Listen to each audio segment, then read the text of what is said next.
Hello, and thank you for tuning in. A rather brisk morning. I think it's around 1 or 2 degrees, but the sun is out and it's a beautiful day. I want to thank all of you who take the time and write a comment, share your insights, and all the thumbs up. It just lets me know that what I say or do is being appreciated. So thank you for taking out a little bit of time. Recently working with a gentleman, I guess he's in his late 60s. He so wants to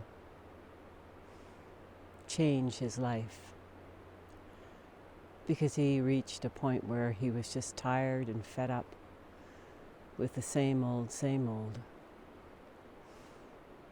Kind of like how we can fall into that robotic life of just doing the same thing and getting the same silly results. So he's had a few sessions with me, and he appreciates I don't dig into his basement of hidden treasures of things unresolved, or he did, she did stories. But what he did appreciate is, what he also appreciated was that I gave him different perspectives. And he had come a long way after 4 sessions. But I knew there was something that was blocking him. So after the session, I sat with him and I asked him, I said, where do you stand with God? And he kind of sat up and he wondered if that was what I really asked him. And whenever I speak of God to people, it's rather interesting how uncomfortable people become because they don't know what to say. So I just watched him and could feel what he was feeling inside. So I shared with him my understandings. I grew up a Catholic, and it wasn't like I was force-fed religion, but it was close to it. Church on Sunday, had to look my best. And I really didn't like church because it just didn't seem right as a child. There was nothing there that was comfortable. The priest always spoke of money, how much money the church needed. It's 80 degrees outside and women are walking around in fur coats. Go figure that one.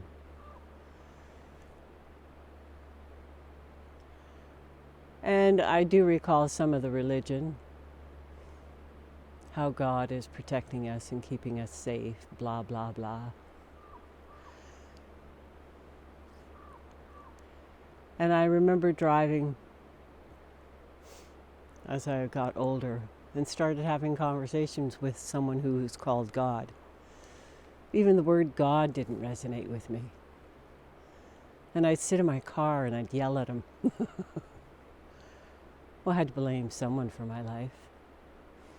But I yelled at him more for everything that wasn't working in the world. I said, well, if you're God, then why is this all happening? Again, blaming. But I started talking at least. But when you really don't believe a lot in spirits, it was kind of like, who am I talking to anyway? But as I matured and grew up, And everyone's saying I had to learn to love myself. And that wasn't working well. Until someone said to me, you need to open up your heart to God. And I went, whoa. How do I do that? Because God does not exist in me. But it was just undoing so many beliefs. Oh my gosh, the beliefs were so strong. How could you love something that you don't see, you only hear about? So I had to start realizing there was a bigger power, a stronger, a higher power than me. But I had to imagine that too. And it was tough. It wasn't easy to do. But neither was loving myself. And then I realized they were both one on one. They were both holding hands, God and I love you. They were not, you couldn't separate the two. If I wanted to love myself, I had to learn to discover the divinity within me. So I tried using the word source. That didn't work. God wasn't working, the word God. I mean, so many people with so many different labels.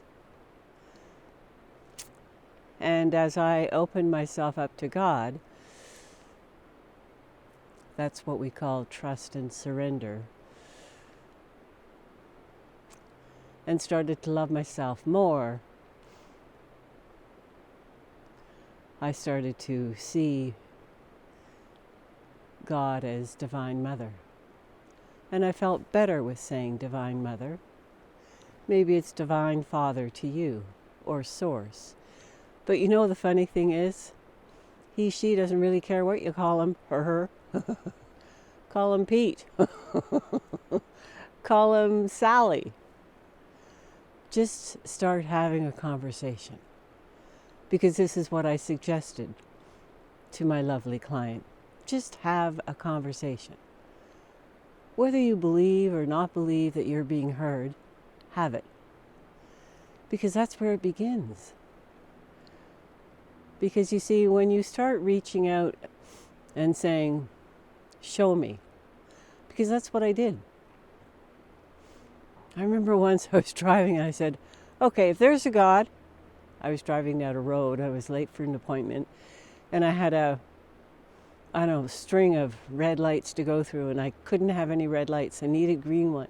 And probably about 6 or 7 streets of lights. And I said, okay, if there's God, make all these lights green. And they all turned green, one after another. So that's what I had to start doing. I had to start asking, show me. Show me that you're there with me. I'm struggling with this. I don't want to struggle anymore. Show me how to not struggle. That's where it begins. It's little steps at a time. You don't have to be hit over the head with a block of wood. Mind you, I had that happen a few times. My life changed. Seriously. Kidding aside, it changed. When I opened up my heart to Divine Mother, when I opened up my heart to me, when I started to let go of the judgment, trying to fit in, trying to be loved,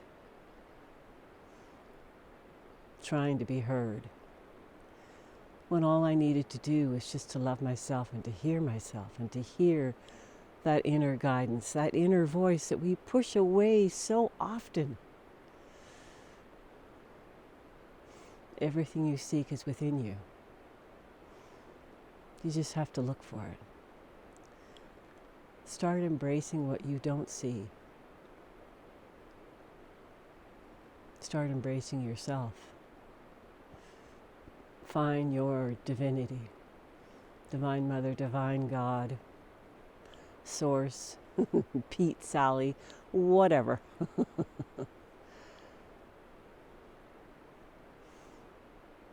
I can stand here and say,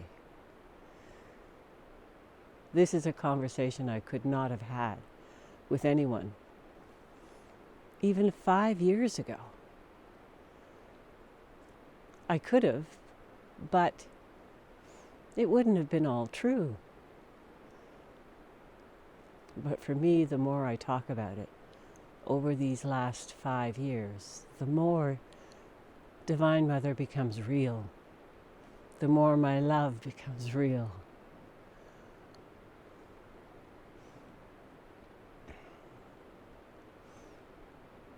So shake off those beliefs that you have.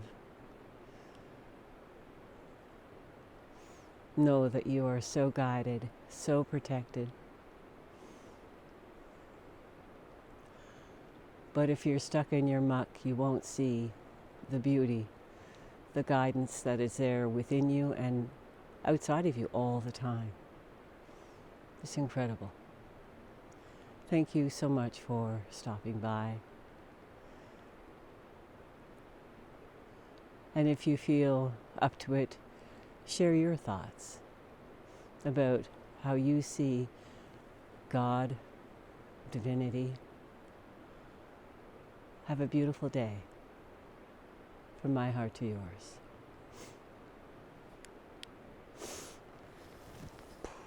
Okay.